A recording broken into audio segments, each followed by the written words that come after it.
మీ మోకాల నొప్పులకు ఎటువంటి సర్జరీ లేకుండా ఎపియాన్ పెయిన్ క్లినిక్ అందిస్తున్న అత్యాధునిక చికిత్స.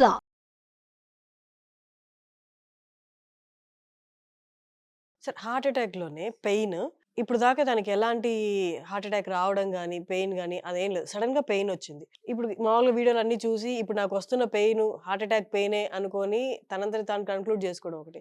మేబీ అది హార్ట్ అటాక్ పెయిన్ కాకపోయి ఉండొచ్చు. గ్యాస్ట్రిక్ ట్రబుల్ వచ్చిన వల్ల పెయిన్ అయ్యి ఉండొచ్చు. ఈ పెయిన్‌లో డిఫరెన్సెస్ ఏది హార్ట్ అటాక్ పెయిన్ అనేది ఎలా వాళ్ళు తెలుసుకోవడం? చాలా చాలా ముఖ్యమైన ప్రశ్న ఇది. అందరికీ తెలియాలి. మల్టిపుల్ టైమ్స్ చెప్తుంటాం. కానీ జనాలు రికగ్నైజ్ చేయడం కొంచెం ప్రాబ్లమ్ ఉంటుంది. ఫస్ట్ థింగ్ హార్ట్‌కి సంబంధించిన పెయిన్ చెస్ట్ మొత్తం వస్తుంది. హ్మ్. ఇట్లా పాయింటెడ్‌గా రాదు. గుచ్చినట్టుగా రాదు. గుచ్చినట్టు రాదు. హ్మ్. ఈ మొత్తం వస్తుంది. అది బరువుగా గానీ, మంటగా గానీ, పట్టుకున్నట్టు గానీ వస్తుంది. బరువుగా గానీ, మంటగా గానీ. మంట ఎందుకు ఇంపార్టెంట్ అంటే గ్యాస్ అనుకుంటారు. మంటగా రావచ్చు. లేదా పట్టుకున్నట్టు. గట్టిగా పట్టుకుని పిండినట్టుగా రావచ్చు. ఈ హ్మ్. 3 కూడా మీకు ఎక్కడా ఒక చోట అని చెప్పే విధంగా రాదు. వాళ్ళు చాలామంది ఇట్లా చెప్తుంటారు. ఇక్కడ వస్తుంది డాక్టర్ గారు. అంటే ఎడమ చేతి వైపు. హ్మ్. ఇక్కడ వస్తుంది డాక్టర్ గారు. హ్మ్. ఎడమ చేతి వైపు అని భయపడతారు. హ్మ్. హార్ట్‌కి సంబంధించిన పెయిన్ ప్రిడామినెంట్‌గా మధ్యలో వస్తుంది. ఓకే. గుండె లెఫ్ట్ ఎడమ రాదు. వైపే ఉంటుంది. ఆ!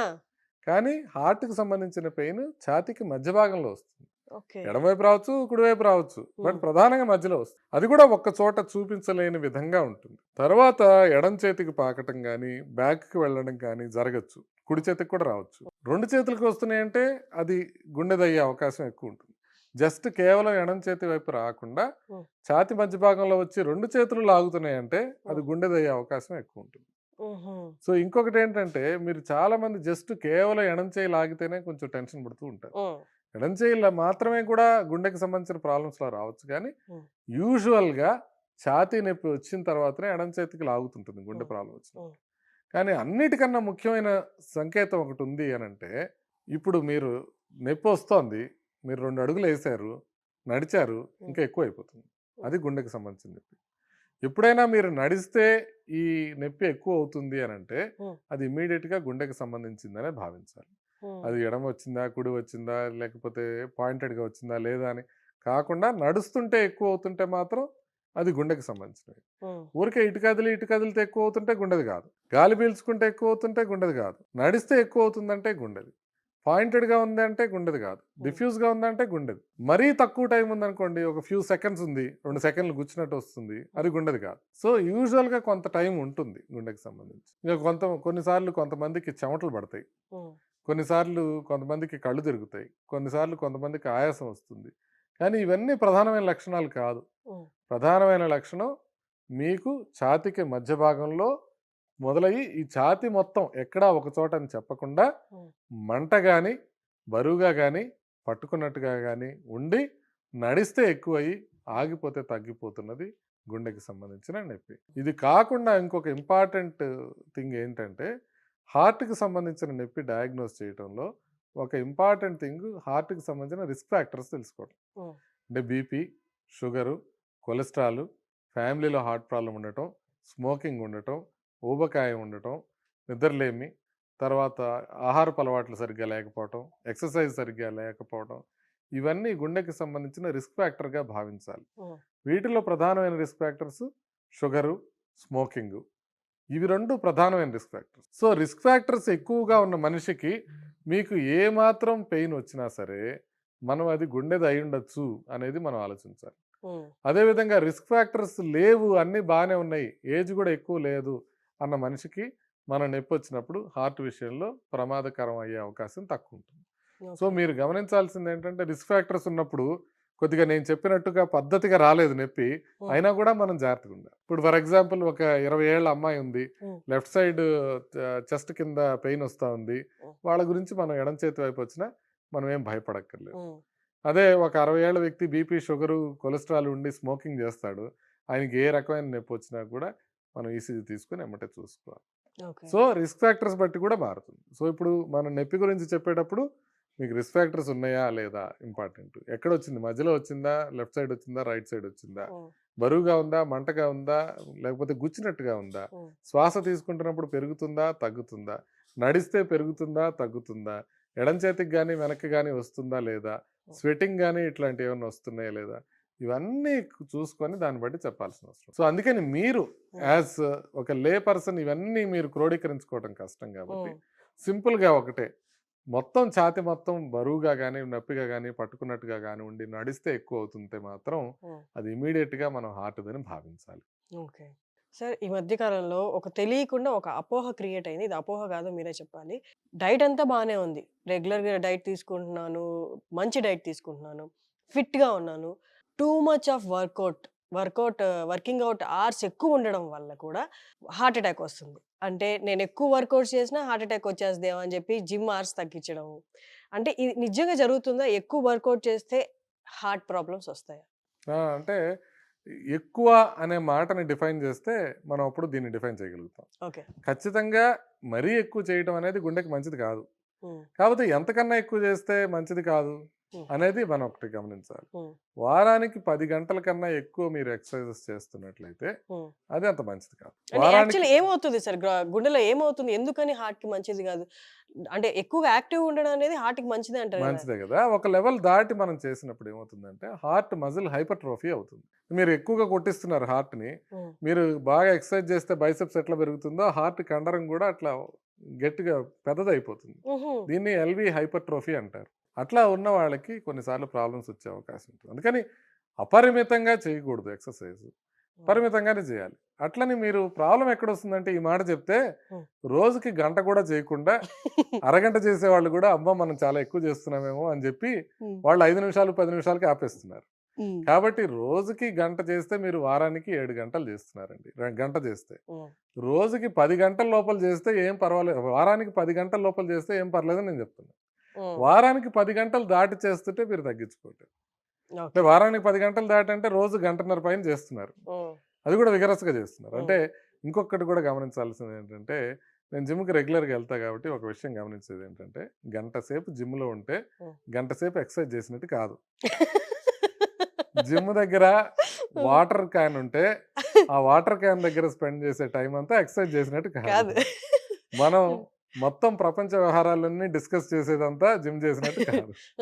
సో ఖచ్చితంగా జిమ్ చేసే టైము, ఖచ్చితంగా ఎక్సర్సైజ్ చేసే టైము వారానికి 10 గంటలు పెంచకుండా ఉంటే మనకి ఏం ప్రాబ్లం లేదు. అది కూడా హెవీ ఎక్సర్సైజ్ కింద రాదు. అది దాటుతుందంటే మాత్రం కొంచెం జాగ్రత్త. ప్లస్ ఇది ఏంటి, వయసు బట్టి మారుతుంది, ఫిట్నెస్ బట్టి మారుతుంది. ఇప్పుడు ఫర్ ఎగ్జాంపుల్ హుసేన్ బోల్ట్ లాంటి వాళ్ళు ఉన్నారు, వాళ్ళకి 10 గంటలు అనేది నథింగ్, వాళ్ళకి రోజులో 10 గంటలు కూడా ఎక్సర్సైజ్ చేయగలుగుతారు. అంటే అది నెమ్మదిగా over training, over years of exercise వచ్చిన ఫిట్నెస్. అది దాన్ని నార్మల్గా కంపేర్ చేసుకోకూడదు. ప్రధానంగా ఏమవుతుందంటే, అసలు ఎప్పుడు మనం ఎక్సర్సైజ్ చేయకుండా కేవలం గణేష్ చతుర్థి మాత్రమే తాగి డ్యాన్స్ వేస్తామంటే చాలా ప్రమాదం. ఇప్పుడు మీరు గణేష్ చతుర్థి రోజు అసలు అంతా వేరే మూడ్లో ఉంటారు, అప్పుడు దాకా ఏమి ఎక్సర్సైజ్ చేయరు, విపరీతంగా డ్యాన్స్ చేస్తుంటారు. అది అంటే తాగడం అనేది పక్క పెట్టేసింది, దట్ ఇస్ ఇమ్మెటీరియల్. అది అది కాదు. ఈవెన్ తాగినా తాగకపోయినా కూడా విపరీతంగా ఒక్కసారి అలవాటు లేకుండా చేయటం అనేది అంత మంచి ఇది కాదు. అంటే బాడీని ఆ రోజు మాత్రమే అంత స్ట్రెస్ ఇచ్చేసి డ్యాన్స్ చేసి దాని మీద ఆల్కహాల్ తాగడం, అంటే ఆల్కహాల్ దానికి యాడ్ ఆన్ అవ్వదా సార్? ఖచ్చితంగా యాడ్ ఆన్ అవుతుంది.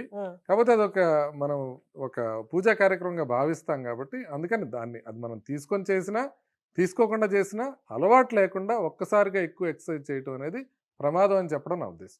సో ఇప్పుడు అసలు ఎప్పుడూ లేదు, ఫస్ట్ టైం మీరు జిమ్కి వెళ్ళారు, ఒక చెస్ట్ ప్రెస్ ఒక 100 కేజీస్ ఎత్తేద్దామని ప్రయత్నం చేశారనుకో, ప్రమాదం అయ్యే అవకాశం ఉంటుంది. ఇంకా కొంతమంది ఉన్నారు, మీరు సంవత్సరం అంతా అసలు ఒక 10 నిమిషాలు రోజు కన్నా ఎక్కువ వాకింగ్ చేయడం ఉండదు, ఒక 4-5 వేల స్టెప్స్ కన్నా ఏ రోజు ఎక్కువ ఉండవు. ఒక్కసారిగా ఎయిర్టెల్ మ్యారథాన్ అని చెప్పగానే మన హైదరాబాద్ రోడ్ల మీద విపరీతంగా మ్యారథాన్ పరిగెడుతుంటారు. సో ఒక్కసారి వాళ్ళు 10K కూడా కాదు, డైరెక్ట్గా హాఫ్ మ్యారథాన్ చేద్దామని స్టార్ట్ చేస్తారు. ఇలాంటి వాళ్ళు ఇలాంటి వాళ్ళకి ప్రాబ్లం అయ్యే అవకాశం ఎక్కువ ఉంటుంది. అదే మీకు డ్యాన్స్ ఫ్లోర్లో కానీ, అదే మీకు జిమ్స్లో కానీ, అదే మీకు బ్యాడ్మింటన్ కోర్ట్లో కానీ కనిపిస్తుంటుంది. అంటే వాళ్ళకి ఒక్కసారిగా మీకు హార్మోన్ ప్రభావం అనమాట. ఇంకా అంటే పక్కన వాడితో ప్రమాదం, వాడు చేయగలుగుతున్నాడు మనం చేయలేమేంటి, అట్లా అలవాటు లేకుండా చేయటం. సో దీంతో ప్రాబ్లమ్స్ అయ్యే అవకాశం ఎక్కువ ఉంటుంది. ఎప్పుడు కూడా ఎక్సర్సైజ్ అనేది గ్రేడెడ్గా చేసుకుంటూ వెళ్ళాలి. ఒక్కసారిగా అధికంగా ఎక్సర్సైజ్ చేయటం అనేది ఎవరికి మంచిది కాదు. సార్, ఇప్పుడు మన అందరికి తెలిసిన చాలా సార్లు మాట్లాడేశారు, ఆల్కహాల్, స్మోకింగ్ ఇవన్నీ హార్ట్ అటాక్కి ప్రాబ్లం లీడ్ చేస్తాయి అని అన్నారు. నిద్రలేమి అనేది హార్ట్ అటాక్కి దారితీస్తుందా? ఖచ్చితంగా అమ్మా. అంటే దానికి చెప్పే ముందు మనం చాలా మంది మాట్లాడారన్న దాన్ని కొంచెం క్వాలిఫికేషన్ ఇద్దాం. ఉమ్. స్మోకింగ్ ఆల్కహాల్ సేమ్ కాదు, రెండు మంచిది కాదు హార్ట్కి, ఉమ్. బట్ సేమ్ కాదు. స్మోకింగ్ అనేది much much more dangerous thing then alcohol. Than alcohol. Um. Smoking చేసే వాళ్ళకి ఎస్పెషల్లీ షుగర్ ఉండి స్మోకింగ్ చేసినట్లయితే కనుక ఉమ్. హార్ట్ అటాక్ వచ్చే అవకాశం చాలా చాలా చాలా ఎక్కువ ఉంటుంది. ఇంకొకటి ఏంటంటే స్మోకింగ్ చేసే వాళ్ళకి ప్రీవియస్గా అన్ని పరీక్షలు చేయించుకున్నా కూడా అన్ని పరీక్షలు నార్మల్ ఉండి, ఈవెన్ యాంజియోగ్రామ్ చేయించుకున్న యాంజియోగ్రామ్ కూడా నార్మల్ ఉందన్నా కూడా ఉమ్. సడన్గా రక్తనాళంలో రక్తం గడ్డలు కట్టే అవకాశం ఉంటుంది. అంటే అన్నీ బాగున్నాయి, నిన్ననే టెస్ట్ చేయించుకున్నారు, మాస్టర్ హెల్త్ చెకప్ చేయించుకున్నారు, ఇవాళ హార్ట్ అటాక్ వచ్చే అవకాశం ఉంటుంది. స్మోకర్స్తో రిస్క్ అది. ఆల్కహాల్తో ఇట్లాంటి సడన్గా హార్ట్ అటాక్ వచ్చే రిస్క్ కాకుండా బీపీ పెరగడము, రిథమ్ డిస్టర్బెన్సెస్, మనం ఇందాక అనుకున్న రిథమ్ డిస్టర్బెన్సెస్ ఎక్కువ కావడము, గుండె కండరం వీక్ అవడము, ఇలాంటి సమస్యలు ఆల్కహాల్తో ఎక్కువ ఉంటాయి. What actually happening sir? Alcohol తీసుకున్నప్పుడు ఏం జరుగుతుంది గుండెకి? ఎంత స్ట్రెస్ అవుతుంది? అలాగే స్మోకింగ్ చేసినప్పుడు ఆల్కహాల్ స్మోకింగ్ అనేది ఎలా ఎఫెక్ట్ చేస్తుంది? ఓకే, ఆల్కహాల్ ఎలా ఎఫెక్ట్ చేస్తుంది అని అంటే, ఆల్కహాల్ బీపీ పెంచడంతో పాటుగా ఆ గుండె రిథమ్ డిస్టర్బెన్సెస్ని ఎక్కువ అయ్యేటట్టు చేస్తుంది. ఓకే. గుండె ఫాస్ట్గా కొట్టుకోవడం, కొన్నిసార్లు ఇర్రెగ్యులర్గా కొట్టుకోవడం జరుగుతుంది. ఇది మాత్రమే కాకుండా గుండె మజిల్ ఏదైతే ఉందో ఆ మజిల్ వీక్ అయిపోయే అవకాశం ఉంటుంది. ఇట్లా బలంగా కొట్టుకోవాల్సింది ఇలా నెమ్మదిగా కొట్టుకుంటుంది ఆల్కహాల్తో. సో అలా జరిగేది ఒక్కసారిగా జరగదు, స్లోగా జరుగుతూ ఉంటుంది. అది ఆల్కహాల్తో ప్రాబ్లం. స్మోకింగ్ వల్ల జరిగే ప్రాబ్లమ్స్ అనేక అనర్థాలు ఉంటాయి, కానీ ప్రధానమైన అనర్థం ఏంటంటే రక్తనాళాల్లో రక్తం గడ్డలు కట్టడం అనేది ప్రమాదం. సో అలా రక్తం కట్టేది గుండె రక్తనాళంలో కడితే ఇమ్మీడియట్గా హార్ట్ అటాక్ వస్తుంది. హార్ట్ అటాక్ వస్తే అది కార్డియాక్ అరెస్ట్కి దారి తీయచ్చు. స్మోకింగ్తో మిగతాయి కూడా ఉంటాయి. మనకి అతిరోమ పెరగడం, ఈ రక్తనాళాల లోపల కొలెస్ట్రాల్ డిపాజిట్లు పెరగడం, ఈ కొలెస్ట్రాల్ లెవెల్స్ అబ్నార్మల్గా రావటం, ఇట్లా అనేక ప్రాబ్లమ్స్ మనకి స్మోకింగ్తో ఉంటాయి. బట్ ప్రధానమైన ప్రాబ్లం మాత్రం గుండె రక్తనాళాల్లో రక్తం గడ్డలు కట్టడం అనేది బాగా మేజర్ ప్రాబ్లం. ఓకే. అండ్ నిద్రలేమి గురించి అడిగారు, ఇది చాలా ఇంపార్టెంట్. నిద్రలేమి వలన హార్ట్ ప్రాబ్లమ్స్ వస్తాయి అనేది క్లియర్గా అధ్యయనాల్లో ప్రూవ్ అయింది, దాంట్లో ఏం డౌట్ లేదు. సో మరి నిద్రలేమి అని అంటే ఏంటి, దాన్ని కూడా డిఫైన్ చేయాలి. దాన్ని డిఫైన్ చేయాలంటే కనీసం 6 నుంచి 8 గంటలు అన్ఇంటరప్టెడ్ ప్రశాంతంగా నిద్రపోవడం అనేది కావాలి. 6 నుంచి 8 గంటలు ఖచ్చితంగా నిద్రపోవాలి, అది కూడా అన్ఇంటరప్టెడ్గా. మాలాగా నిద్రపోకూడదు, ఫోన్ రాగానే పేషెంట్ దగ్గర నుంచి మాట్లాడి మళ్ళీ పడుకొని మళ్ళీ కొద్దిసేపటికి ఎమర్జెన్సీ వస్తే పోయి, మాలాగా కాదు. అందుకే కార్డియాలజిస్టులు గుండె జబ్బులు ఎక్కువ వస్తాయి, అది వేరే సంగతి. నిద్ర అనేది పర్ఫెక్ట్గా పోవాలి. ఒక 6 నుంచి 8 గంటల పాటు డిస్టర్బెన్స్ లేకుండా నిద్రపోవాలి. కంటిన్యూస్గా నిద్రపోతే హార్ట్ అటాక్లు వచ్చే అవకాశం తక్కువ ఉంటుంది. నిద్రపోలేకపోతే హార్ట్ అటాక్లు వచ్చే అవకాశం ఎక్కువగా ఉంటుంది. ఎందుకనంటే బాడీలో మనం మెలకు ఉన్నప్పుడు కార్టిసాల్ లెవెల్స్ అని ఎక్కువ ఉంటాయి, హార్మోనల్ లెవెల్స్ కొన్ని ఎక్కువ ఉంటాయి. ఆ హార్మోనల్ లెవెల్స్ నార్మల్గా రావడానికి నిద్రపోవడం అవసరం. దాంతోపాటుగా మనం మెలుకున్నప్పుడు సింపథెటిక్ నర్వస్ సిస్టమ్ అనేది ఎక్కువ యాక్టివ్గా ఉంటుంది. నిద్రపోయినప్పుడు ఆ నర్వస్ సిస్టమ్ యాక్టివిటీ తగ్గుతుంది. సింపథెటిక్ నర్వస్ సిస్టమ్ యాక్టివ్గా ఉంటే బీపీ ఎక్కువ ఉండటం, హార్ట్ రేట్ ఎక్కువ ఉండటం, ఇవన్నీ జరుగుతాయి.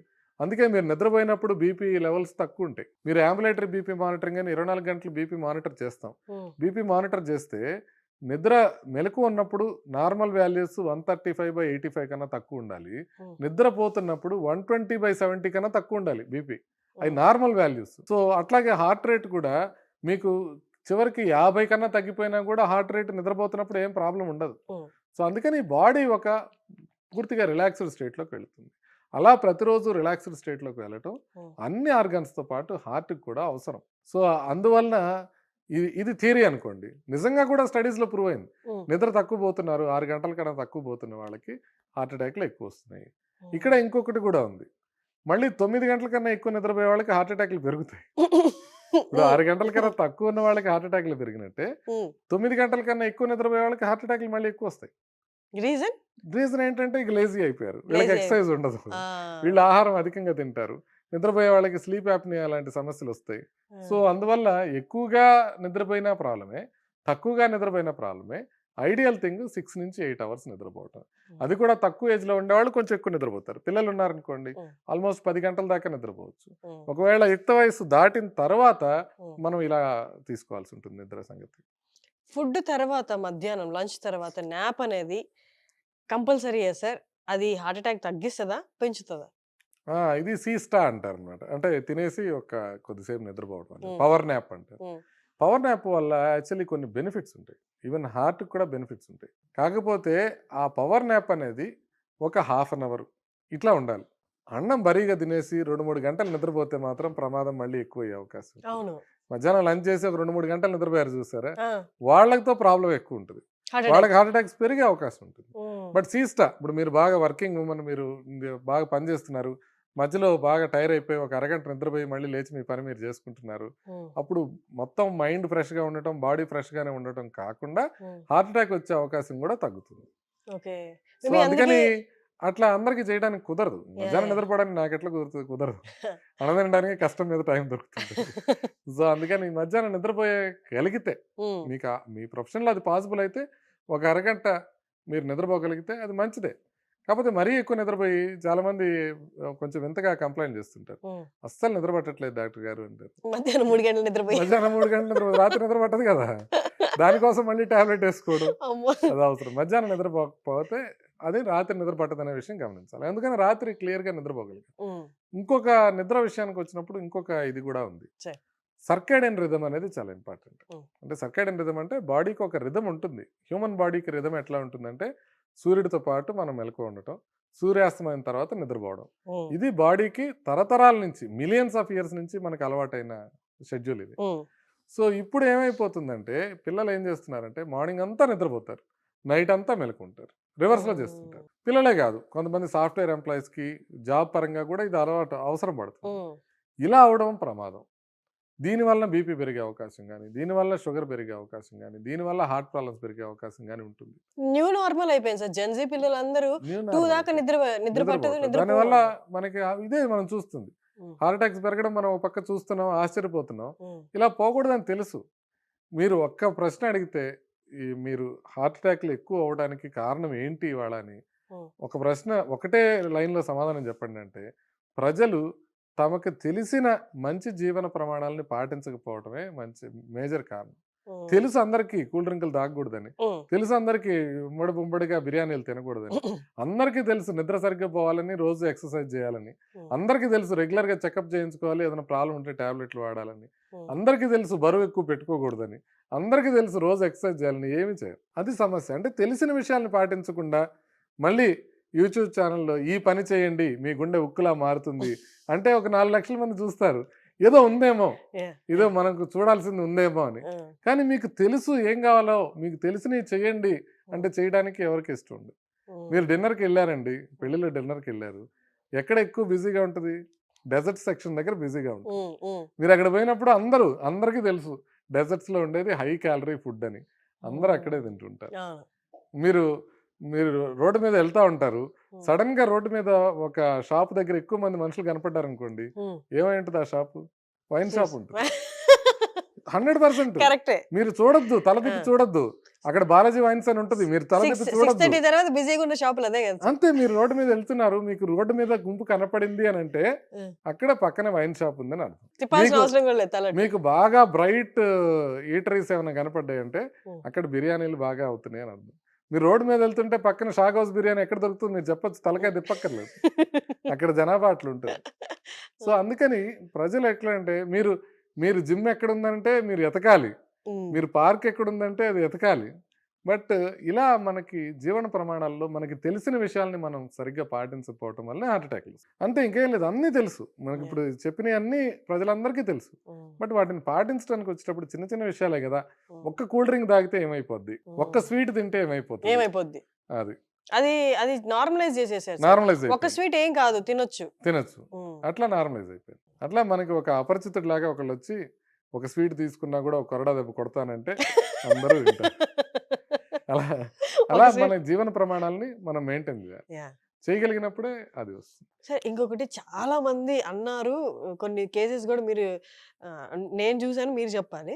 హార్ట్ అటాక్స్ అనేవి ఎర్లీ అవర్స్‌లో వస్తాయని. Is it true? Me calls కూడా ఆ టైంలోనే వస్తాయా పేషెంట్స్ నిజం నుండి అండి, కాల్స్? నిజం. Early morning why?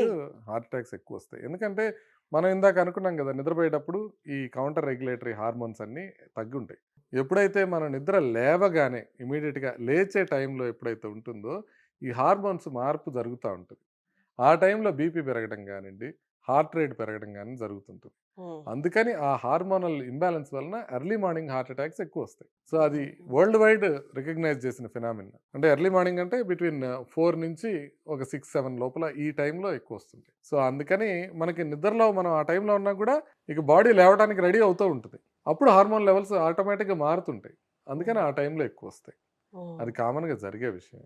కాకపోతే ఇంకొక ప్రాబ్లం ఏంటంటే, మేజర్ ప్రాబ్లం జరుగుతుంది ఏంటంటే, హార్ట్ అటాక్ వచ్చినప్పుడు ఇమీడియట్గా ట్రీట్మెంట్ తీసుకోవడం అనేది చాలా ముఖ్యం. సో ఎందుకంటే ఈ హార్ట్ అటాక్ వచ్చింది ఎందుకు? రక్తనాళం మూసుకుపోవడం వల్ల వచ్చింది. మనం ఇమీడియట్గా రక్తనాళాన్ని ఓపెన్ చేసి ఒక స్టెంట్ వేసేసాం అనుకోండి, ఇమీడియట్గా రక్త సరఫరా మనకి పునరుద్ధరించబడుతుంది. ఇప్పుడు ఇందాకే ఒక పేషెంట్, మీరు ఇందాక నేను పైకి వెళ్ళి వస్తున్నా కదా, అది యాంజియోప్లాస్టీ చేస్తున్నా. అట్లాగే ఒక హార్ట్ అటాక్ వచ్చిన వ్యక్తికి ఇమీడియట్గా మనం యాంజియోగ్రామ్ చేసి ఆ బ్లాక్ ఏదైతే ఉందో అక్కడ ఒక స్టెంట్ వేసి వచ్చాం. సో ఆ స్టెంట్ వేయటం వల్ల ఇప్పుడు ఆయనకి ప్రమాదం తగ్గిపోయింది. కానీ ఆయనకి ఎప్పటి నుంచి ఉంది? అర్లీ మార్నింగ్ నుంచి ఉంది నొప్పి. మధ్యాహ్నానికి ఆయన రాగలిగారు హాస్పిటల్. సో ప్రాబ్లం ఎక్కడ వస్తుందంటే, ఈ టైంలో గుండె డ్యామేజ్ అయిపోతుంది. అది మనం ప్రజల్లోకి బలంగా తీసుకెళ్లాల్సింది ఏంటంటే, హార్ట్ అటాక్ వచ్చిన టైంలో మొదటి 1 or 2 అవర్స్లో మనం చేసినట్లయితే గుండె పంపింగ్ డ్యామేజ్ కాకుండా ఉంటుంది. ఆ తర్వాత మనం ఎంత చేసినా, ఎంత గొప్ప ప్రక్రియ చేసినా, మాయో క్లినిక్లో చేసినా, బాస్టన్లో చేసినా, మీకు గుండె పంపింగ్ వీక్ అయిపోయే అవకాశం ఉంటుంది. అది మేజర్ ప్రాబ్లం. అందుకనే హార్ట్ అటాక్ వచ్చినప్పుడు కొద్దిగా ఈనోల్ దాగో, లేకపోతే గ్యాస్ టాబ్లెట్లు వేసుకునో, అట్లా చేసి ఇట్లా చేసి మనకి డిలే అయిపోతుంది హాస్పిటల్కి వెళ్ళటం. ఈ ఎర్లీ మార్నింగ్ హార్ట్ అటాక్ వచ్చే వాళ్ళకి ఇంకా ఎక్కువ డిలే అవుతుంది. ఇప్పుడు లైట్ వచ్చింది 12 లోపల వచ్చింది అనుకోండి, వెళ్ళిపోతారు హాస్పిటల్కి. 12 తర్వాత 4 వచ్చింది అనుకోండి, ఇంట్లో వాళ్ళని లేపడానికి కూడా మొహమాట పడతారు. అవును, ఈవెన్ సిద్ధార్థ్ శుక్లా అని ఒక సెలబ్రిటీ, తను కూడా ఎర్లీ అవర్స్ లోనే చనిపోయాడు. ఇట్లా వస్తుంది. ఇప్పుడు మీరు ఆ టైంలో ఎవరినైనా లేపాలన్నా, హాస్పిటల్కి తీసుకెళ్లాలన్నా, చెప్పాలన్నా కూడా అప్పుడు మనకి కొంచెం మొహమాటం అనిపిస్తుంది. అది ప్రాబ్లం వస్తుంది. మనం ఇమీడియట్గా హాస్పిటల్కి వెళ్ళటానికి రెడీ అవ్వాలి. ఇమీడియట్గా వెళ్ళిపోవాలి హాస్పిటల్కి. హాస్పిటల్కి రీచ్ అయిపోతే, హాస్పిటల్కి రీచ్ అయిపోయిన తర్వాత హార్ట్ అటాక్ చనిపోవడం అనేది కొంత తక్కువ, వెళ్ళక ముందే చనిపోవడం అనేది ఎక్కువ. అందుకని హాస్పిటల్కి వెళ్ళడానికే మనం ఇంపార్టెంట్ ఇవ్వాలి. ఈవెన్ ఈ రాజ్ కుమార్ గారు, కన్నడ యాక్టర్, ఆయన కూడా, పునీత్ రాజ్ కుమార్ గారు పొద్దున పూట చనిపోయారు. మార్నింగ్ 7 o'clock అట్లాగే ఆయన హాస్పిటల్కి వెళ్ళారు. సో అది ఎర్లీ మార్నింగ్లో వచ్చే నొప్పి, అందుకు ఇంపార్టెంట్. మనం మెడికల్ అడ్వైస్ సీక్ చేయడంలో టైం పడుతుంది. టైం పట్టే కొద్దీ పోతుంది. ఇప్పుడు 6-7 గంటలకి మనకి నొప్పి స్టార్ట్ అయింది, డాక్టర్లు 10 గంటలకు వస్తారు, అప్పుడు వెళ్తే సరిపోతుంది, ఇప్పుడు ఎవరు ఉండరు, ఇట్లాంటి ఆలోచనలు అనమాట. అట్లా కాకుండా ఇమీడియట్గా ఏ టైంకి వస్తే ఆ టైంకి, అది అర్ధరాత్రి కావచ్చు, అపరాత్రి కావచ్చు, మేము వచ్చి చేయడానికి రెడీగా ఉంటాం. కానీ ఆ టైంలో ఇమీడియట్గా వెళ్ళిపోవాలన్నమాట. నొప్పి రాగానే వెళ్ళిపోవాలి. సార్, మనం సర్జరీకి వెళ్ళే ముందు ఒక చిన్న క్వశ్చన్ సార్. అందరూ అన్ని గురించి మాట్లాడుతున్నారు కానీ డైలీ కన్జ్యూమ్ చేసేది, ఇంకా తప్పక ఇంకేమీ దొరక్క అదే ఈజీలీ అవైలబుల్ కాబట్టి అలా అలా కొనుక్కొని వచ్చి వాడేసేది refined oils. Refined oil main culprit sir ఇప్పుడు. అంటే స్వతహాగా వాళ్ళు డెవలప్ చేసుకున్న అలవాట్లు పక్కన పెట్టేస్తే తప్పక వాడాల్సిన పదార్థాల్లో ఒకటైన రిఫైన్డ్ ఆయిల్ మెయిన్ కల్ప్రిట్. అంటే ఆయిల్ అనేది ఒక ఇంపార్టెంట్ కల్ప్రిట్. ఆయిల్ అనేది సాచురేటెడ్ ఫ్యాట్స్ అనేవి ఒక ఇంపార్టెంట్ కల్ప్రిట్. అయితే మనం ఇప్పుడు ఇందాక అనుకున్నట్టుగా మనం ఒక సింగిల్ షార్ట్ ఆన్సర్ ఉండదు వీటికి. అంటే ఈ ఆయిల్ ఒక్కటి అసలు బ్యాన్ చేసేసాం అనుకోండి, అసలు రిఫైన్డ్ ఆయిల్ అనేది బ్యాన్ చేసేసాం, ఇండియాలో దొరకట్లేదు, కేవలం గానుగ నూనె మాత్రమే తీసుకున్నాం, హార్ట్ అటాక్లు అన్నీ పోతాయంటే పోవు. మీకు అట్లా బ్యాన్ చేయాల్సిన పదార్థాలు చాలా ఎక్కువ ఉంటాయి. రిఫైన్డ్ ఆయిల్ కన్నా ముందు బ్యాన్ చేయాల్సింది స్మోకింగ్. స్మోకింగ్ తో పోయిన ప్రాణాలు నేను చూడలే ఇంతవరకు. అన్ని ప్రాణాలు పోతాయి స్మోకింగ్ తో. రోజు చూస్తుంటాం స్మోకర్స్ అంట చనిపోవటం అనేది. కార్డియాలజిస్టులు అందరూ చూస్తుంటారు, అందరికీ తెలుసు. స్మోకే బ్యాన్ చేయట్లా, మనం రిఫైన్డ్ ఆయిల్ దాకా వచ్చాం. ఇక ఆయిల్ విషయానికి వస్తే, ఆయిల్ విషయం ఏంటంటే, ఆలివ్ ఆయిల్ అనేది మెడిటరేనియన్ డైట్లో తీసుకుంటారు. మెడిటరేనియన్ డైట్లో తీసుకున్న ఆలివ్ ఆయిల్ వలన హార్ట్కి ప్రాబ్లమ్స్ వచ్చే అవకాశం తక్కువగా ఉంటుంది. అయితే మన క్యూజిన్లో ఆలివ్ ఆయిల్ వాడటం కొంచెం కష్టం అవుతుంది. ఎందుకంటే మన డీప్ ఫ్రైడ్ ఉంటాయి, ఎక్కువ ఫ్రైడ్గా వాడతాం. ఆలివ్ ఆయిల్ టెంపరేచర్ ప్రకారం అది ఎక్కువగా టెంపరేచర్కి బాయిల్ చేయలేం. అందుకని దాంట్లో పోమేస్ ఆయిల్ అని ఉంటుంది, ఆ ఆయిల్ వాడుకోవచ్చు ఆలివ్ ఆయిల్ బదులు. లేకపోతే కనోలా ఆయిల్ అని ఉంటుంది, కెనడియన్ గవర్నమెంట్ తయారు చేసిన ఆయిల్ అయినా వాడుకోవచ్చు, మంచిదే. ఈ రిఫైన్డ్ ఆయిల్ అంటే, రిఫైన్డ్ అనే మాట ఏమీ తప్పు కాదు. రిఫైన్డ్ అంటే శుద్ధి చేయటం, ప్యూర్ చేయటం, అంతవరకు ప్రాబ్లం లేదు. కానీ ఆయిల్ లోపల ఏం అడిటివ్స్ చేస్తున్నారు, అడిషన్స్ ఏం చేస్తున్నారు, దాంట్ లోపల సాచురేటెడ్ కార్బోహైడ్రేట్ ఫ్యాట్స్ ఎంత ఉన్నాయి, మోనో అన్సాచురేటెడ్ ఫ్యాట్స్ ఎంత ఉన్నాయి, పాలీ అన్సాచురేటెడ్ ఫ్యాట్స్ ఎంత ఉన్నాయి, ట్రాన్స్ ఫ్యాటీ యాసిడ్స్ ఎంత ఉన్నాయి, ఇవన్నీ తెలుసుకోవడం అవసరం. అయితే వీటన్నిటికీ కాకుండా మనం ఒక్కటి గుర్తుపెట్టుకోవాల్సింది ఏంటంటే, మనిషికి సగటున నెలకి 1/2 కేజీ దాటకుండా ఆయిల్ వాడటం ముఖ్యం. నెలకి నెలకి. 1/2 కిలో కంటే ఎక్కువ మనిషికి అంటే ఇప్పుడు నలుగురు ఉన్నారనుకోండి, ఉమ్, ఇంట్లో 2 కేజీలు దాటి ఆయిల్ వాడకూడదు. 12 కేజీలు వాడుతున్నారనుకోండి, ఉమ్, ప్రాబ్లం అయ్యే అవకాశం ఎక్కువ ఉంటుంది. ఉమ్, అంటే దీనికన్నా మనం ఇంకా ఇంపార్టెంట్ ఇంకొక పదార్థం ఉంది. రిఫైన్డ్ ఆయిల్ ఎట్లా ఉందో పంచదార. పంచదార అనేది చాలా చాలా ప్రమాదకరం. ఉమ్, మనమేమో మన క్యూజన్లో ప్రతిరోజు అదే ఉండాలి. లంచ్ చేసిన తర్వాత ఒక స్వీట్ తినాలి, డిన్నర్ చేసిన తర్వాత ఒక స్వీట్ తినాలి. అది ప్రాబ్లమాటిక్. ఉమ్, కోలాస్ డ్రింక్స్లో ఎంత ఉంటుందంటే ఒక కూల్ డ్రింక్లో కనీసం ఒక 5-6 చెంచాల షుగర్ ఉంటుంది. అబ్బా ఒక్క కూల్ డ్రింక్లో ఒక 300 ml కూల్ డ్రింక్లో 5-6 స్పూన్స్ షుగర్ ఉంటుంది. సో అంత ఎక్కువ షుగర్ ఉండే డ్రింక్స్ని కన్జ్యూమ్ చేయటం, అంత ఎక్కువ షుగర్ పదార్థాలు తీసుకోవటం, దీనివల్ల హార్ట్ అటాక్స్ కూడా బాగా పెరుగుతున్నాయి. ఉమ్, సో అందుకని ఆహారం అనేది ఒక పార్శ్వం మాత్రమే. దాంట్లో ఒక పార్శ్వం ఏంటంటే ఈ ఆయిల్స్, ఉమ్, వాటితో పాటుగా షుగర్. వర్స్ట్ పాసిబుల్ ఫుడ్ ఏంటంటే high carbohydrate high fat diet అనేది వర్స్ట్ పాసిబుల్ ఫుడ్. ఉమ్, అంటే మీరు నూనెలు ఎక్కువ తింటున్నారు, దాంతోపాటుగా కార్బోహైడ్రేట్ ఎక్కువ తింటున్నారు. ఉమ్, కార్బోహైడ్రేట్ తగ్గించుకొని అట్లాగే ఆయిల్స్ తగ్గించుకొని కొంత ప్రోటీన్ ఎక్కువ తీసుకుంటే మనకి సమతుల్య ఆహారం కింద రెడీ అయ్యే అవకాశం ఉంటుంది. ఉమ్, ఇప్పుడు ఫుడ్ అవైలబిలిటీ విపరీతంగా అయిపోయింది. ఉమ్, ఎస్పెషల్లీ ఫుడ్ డెలివరీ యాప్స్ అయితే ఎప్పుడైతే వచ్చినాయో ఉమ్, విపరీతంగా అవైలబుల్. మీరు పొరపాటున మధ్యాహ్నం తినలేదనుకోండి, సాయంత్రం ఫుడ్ వస్తుంది. రాత్రి పొరపాటున డిన్నర్ చేయకుండా పడుకున్నారనుకోండి, ఉమ్. మరుసటి రోజు ఓకే లంకణం పరమాదోషదం అనుకునే పరిస్థితి లేదు. మీకు 2ంటికి మెలకు వస్తే 2ంటికి స్విగ్గీ జొమాటోలు ఆర్డర్ చేసుకుంటే అప్పుడు బిర్యానీ వస్తుంది. వస్తుంది అవును. సో అందుకని easy food availability um, and high carbohydrate food availability, high calorie food availability, ఇవన్నీ అవైలబుల్ ఉండటం కూడా మనకి హార్ట్ ప్రాబ్లమ్స్కి దారితీస్తుంది. అందుకని కేవలం ఒక రిఫైన్డ్ ఆయిల్ మీద మాత్రమే ఫోకస్ చేయకుండా ఉమ్, ఓవరాల్గా మనం న్యూట్రిషన్ని ఇంప్రూవ్ చేసుకోవాల్సిన అవసరం ఉంది. ఆయిల్ ఎడిదిరిగి బ్యాడ్. ఉమ్, ఆయిల్ ఎడిదిరిగి ఉన్న వాటిలో బెస్ట్ ఆయిల్ అంటే ఆలివ్ ఆయిల్, లేకపోతే కనోలా ఆయిల్, ఉమ్, లేకపోతే మీరు ఏ ఆయిల్ అయినా వాడుకోవచ్చు కొంత పరిమితమైన మోతాదులో వాడుకుంటే. ఉమ్, సో అలా తీసుకోవాల్సిన అవసరం ఉంది. ఇంకా కొంత ఫైట్స్ జరుగుతున్నాయి. అంటే వీటన్నిటికీ కారణం రిఫైన్డ్ ఆయిలే, ఇవన్నీ పామ్ ఆయిలే కారణం, ఇట్లా అన్నీ జరుగుతూ ఉన్నాయి. ఉమ్, ఇవన్నీ ఇంకా సైంటిఫిక్ స్టడీస్లో తేలాల్సి ఉంది. ఇంకా పరిశోధనలు జరుగుతున్నాయి వీటిపైన. ఉమ్. కొంతమంది నెయ్యి మంచిదంటారు, కొంతమంది కొబ్బరి నూనె మంచిదంటారు, కొంతమంది నువ్వుల నూనె మంచిదంటారు, కొంతమంది గానుగ నూనె మాత్రమే వాడాలంటారు. ఉమ్. నేనంటాను మీరు పరిమితంగా వాడుకోండి, ఏమీ పర్వాలేదు. గానుగ నూనె ఎక్కువ వాడితే డేంజరే కదా సార్. డేంజరే కదా, గానుగ నూనె అన్న పరమౌషధమా? గానుగ నూనె ఎక్కువ వాడితే కూడా ప్రాబ్లమే. ఇప్పుడు సడన్ గా గానుగ నూనె మంచిది ఎందుకు అయిపోయింది, రిఫైండ్ ఆయిల్ మంచిది కాదంటున్నారు కాబట్టి గానుగ నూనె. ఉమ్. గానుగ నూనెతో నా ప్రాబ్లం ఏం లేదు, గానుగ నూనె వేసుకోండి. మా ఇంట్లో కూడా గానుగ నూనె పెడుతున్నారు. ఉమ్, సో గానుగ నూనెతో ప్రాబ్లం లే. గానుగ నూనెలో 2 ప్రాబ్లమ్స్. ఒకటి గానుగ నూనె మంచిదేమో అనుకొని ఎక్కువ తాగేయడం, ఉమ్, తినడం పోని. ఉమ్, రెండోది గానుగ నూనెలో వాడు క్లీన్ గా చేస్తున్నారా లేదా అని చూడు. ఇప్పుడు మీరు కోల్డ్ ప్రెస్డ్ ఆయిల్ అక్కడ ఎంత నీట్ గా మెయింటైన్ చేస్తున్నారు. మీరు ఒక ఫ్యాక్టరీలో మెయింటైన్ చేసే నీట్నెస్ అక్కడ ఉండదు కదా. ఉమ్, సో అందుకని ఆ నీట్నెస్ మెయింటైన్ చేసుకోవడం ఇంపార్టెంట్. లేకపోతే దాంతో కూడా ప్రాబ్లమ్స్ వచ్చే అవకాశం ఉంటుంది. సో ఈ రెండింటిని బ్యాలెన్స్ చేసుకొని ఎంత పరిమితంగా మనం ఆయిల్ తీసుకోగలిగితే అంత మంచిది.